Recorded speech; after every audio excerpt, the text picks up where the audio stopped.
Gibran Raka Buming Raka. Mbak penasaran nggak? Apa? Konsultan saya siapa? Siapa? Nggak tahu ya. Semua orang menanyakan itu. Punya konsultan politik atau enggak? Bukan punya atau nggak siapa? Nggak tahu ya. Nggak ada yang tahu. Enggak, kenapa? Nggak, banyak yang menanyakan soalnya. Ya iya, kenapa? Sekarang ya aku tanya. Ya karena cara komunikasi saya nggak seperti orang biasa. Jadi siapa? Ya rahasia. Kalau nggak tahu Ya ya terus udah. kenapa lu nyuruh gue nanya?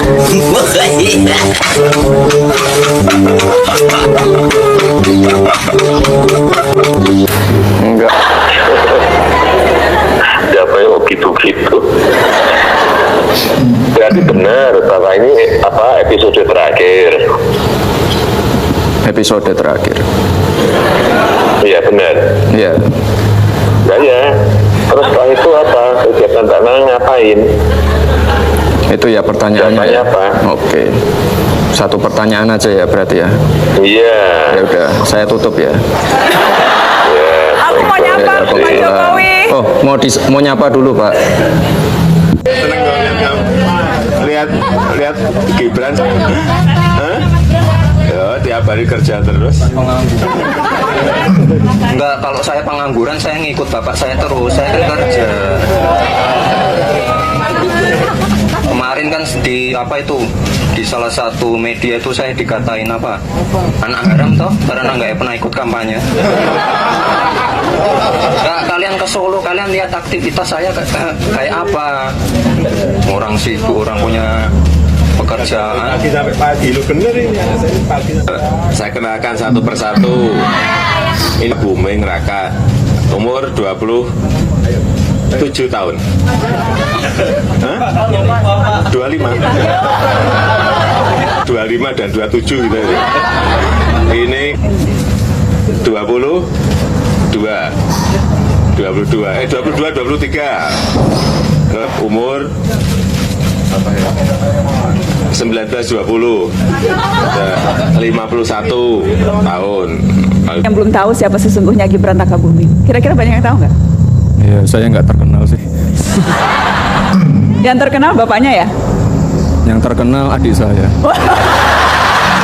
Kasihan, enggak, kakaknya juga terkenal kok. Ya, lumayan lah. Buktinya kalau nyari di Google Gibran Raka Buming keluarnya macem-macem. Mas Gibran, Iya. kita kan topiknya Republik Digital. Masih ingat nggak usia berapa Mas Gibran pertama kali kenal internet? Atau pas lagi momen apa gitu? Kalau tahu internet sih dari SD. SD. Kalau sosial media sih mungkin dari pertama kalinya muncul Friendster atau MySpace. Wis anak Friendster. Ya ini adanya kan cuma itu Mbak waktu itu. Nama akunnya apa waktu itu Friendster? Nama asli Mbak. Oh, nama asli. Kirain pakai nama-nama apa gitu. Enggak, saya nggak pernah aneh-aneh. Kayaknya aneh-anehnya kalau di sosial media aja ya. Oh, itu yang aneh-aneh adminnya berarti. Yang waktu itu selfie sambil ngaca-ngaca tuh Mas Gibran apa admin? Nggak pernah selfie sih. Semuanya admin. Semuanya Mas? Iya. Masa sih aku udah GR waktu itu disapa-sapa itu juga admin? Admin semua. Aduh, sedih banget. Iya. Tapi yang jelas seru kalau ngikutin Mas Gibran di sosial media. Kita sampai ngumpulin loh tweet-tweet Gibran Raka Buming Raka yang nyeleneh-nyeleneh. Pokoknya malam ini aku balas dendam aja. Nggak pernah nyeleneh. Nggak, mungkin setelah ini kita evaluasi ya Mbak. Mungkin akhirnya saya tegur lah. SP1. Mau di SP1? Iya. Tapi yang Ngawur. terakhir beneran tuh marah. Apa? Terakhir beneran marah. Saya nggak pernah marah. Itu tadi tulisannya emosi. Kalau di dunia maya tuh jangan emosian, Mas. Nggak pernah emosi. Iya. Emangnya itu emosi? Enggak sih. Wes. Kalem terus ya. Enggak. Adminnya yang emosi. Tetap miminnya yang disalahin. Yang juga sempat diomongin orang di dunia maya adalah yang ini. Kita lihat yang ini juga. Aku pokoknya ngerjain aja malam ini. Nah, ini Mas. Ketika Mas Gibran pakai kaos tenggelamkan Bu Susi. Kapan ya itu ya? Itu masa lali Thomas. Iya. Itu muka Mas Gibran kok lempeng terus ya? Enggak, ini nganterin apa ya? Acara sneakers tapi yang belanja orang tuanya, Mbak. Oh, itu yang belanja Pak Jokowi? Iya. Oh, nggak beliin anaknya? Enggak. Oh. Maksudnya pakai kaos itu apa, Mas? Saya tuh sangat ngefans banget sama Bu Susi. Makanya saya bikin kaosnya itu atas seizin Bu Susi juga. Oh izin. Terus dijual kaosnya. Iya dijual, tapi ada saya sisihkan beberapa untuk Untuk beli motor. Enggak. Untuk apa? Yang konkret mas. Ya kalau sodako nggak perlu konkret, Mbak. Halo teman-teman, kembali lagi bersama saya di channel ini. Salam NKRI harga mati. Teman-teman, sobat-sobat semuanya dimanapun Anda berada, pada kesempatan kali ini teman-teman kita melihat cuplikan video yang sangat menarik. Ketika video-video seperti ini disuguhkan terhadap kita, itu bentuk dari kepedulian mereka untuk menegakkan sebuah keadilan. Penegakan hukum di negara kita sangatlah miris sekali. Kenapa? Karena mereka orang-orang yang bekerja dalam setiap tatanan pemerintahan, kerap kali mereka mempertontonkan sesuatu hal yang kurang etis dipertontonkan kepada rakyat Indonesia. Apa yang dilakukan oleh pemimpin, maka itulah yang akan dilakukan oleh rakyatnya. Jadi pertama-tama kalau kita lihat ya, aturan-aturan yang berlaku di negara kita itu dibuat memang pada dasarnya untuk orang-orang yang melakukan sebuah pelanggaran. Jadi setiap pelanggaran yang dibuat, pelanggar aturan, ada konsekuensi yang perlu untuk diterima oleh yang bersangkutan. Nah, bagaimana dengan Jokowi yang seringkali melakukan sebuah pelanggaran dan bahkan beliau jelas-jelas secara terang benderang ketika menabrak konstitusi itu membuat rakyat kecewa terhadap mantan presiden. Mantan presiden tepatnya beliau harus mempertontonkan sesuatu hal yang baik yang dapat mencerdikkan anak-anak bangsa.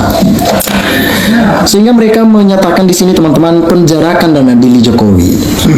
Kata itu bermunculan ketika mereka melihat bahwa penegak hukum seakan-akan mereka tidak bisa melihat bagaimana kesalahan-kesalahan Jokowi dan bagaimana juga tindakan-tindakan Jokowi yang ia buat hanya demi kepentingan pribadi, hanya demi kepentingan Gibran di kala itu.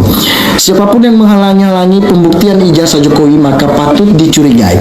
Termasuk dalamnya pemalsuan ijazah. Ini suatu kejahatan yang perlu diusut tuntas sampai clear. Jadi pertanyaan dan bumerang bagi rakyat Indonesia teman-teman, kalau kita lihat bahwasanya saat ini bukan nggak dilakukan sebuah persidangan, tetapi apakah orang-orangnya ya yang menegakkan keadilan dalam itu, baik itu majelis hakim dan juga yang tergugat dalam hal ini, pengacara-pengacara yang ada dan juga Kapolri, apakah mereka berjalan sesuai dengan cara mainnya, sesuai dengan porosnya?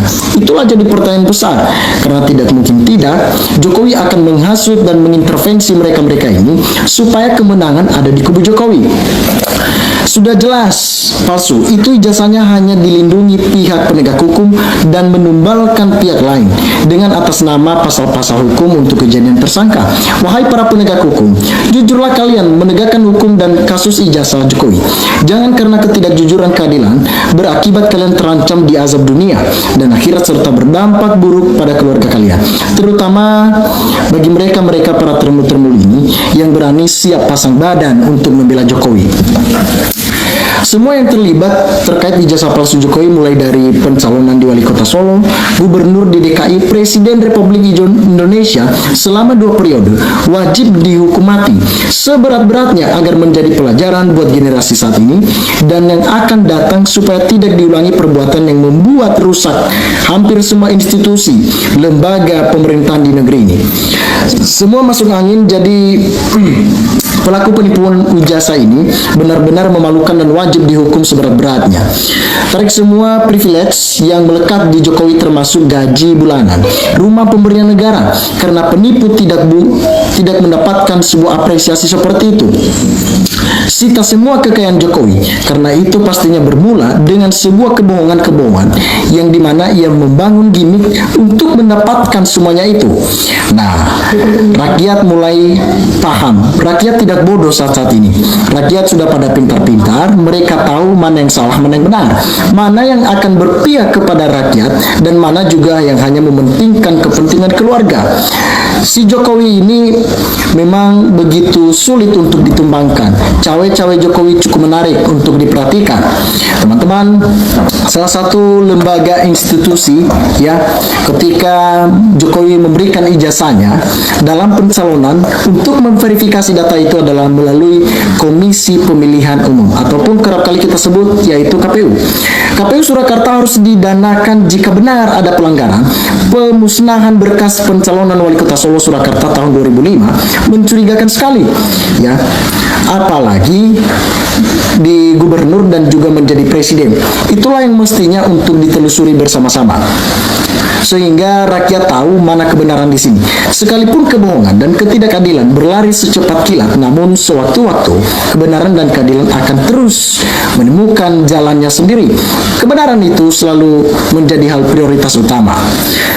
Semua buat tim Roy Suryo, tetap semangat, rakyat selalu mendukung dan menjadi garda terdepan untuk memberikan support terhadap kalian sehingga dapat menyelesaikan polemik kasus ijazah Jokowi. Jika Jokowi sudah tumbang, maka negara kita bisa aman terjauhkan dari hal-hal yang tidak kita inginkan. Seperti apa? Yaitu mafia-mafia koruptor, mafia tanah, mafia migas, mafia minyak, dan berbagai macam hal-hal yang lain yang dinilai itu benar-benar merugikan negara, merugikan rakyat Indonesia. Teman-teman, sahabat-sahabat semuanya dimanapun Anda berada, teman-teman, silahkan berikan tanggapan teman-teman di dalam kolom komentar ini. Apa yang teman-teman tahu, yang teman-teman dengar, silahkan cantumkan sehingga kita dapat bertukar pikiran antar satu dengan yang lain lewat kolom komentar ini. Terima kasih teman-teman, salam NKRI harga mati.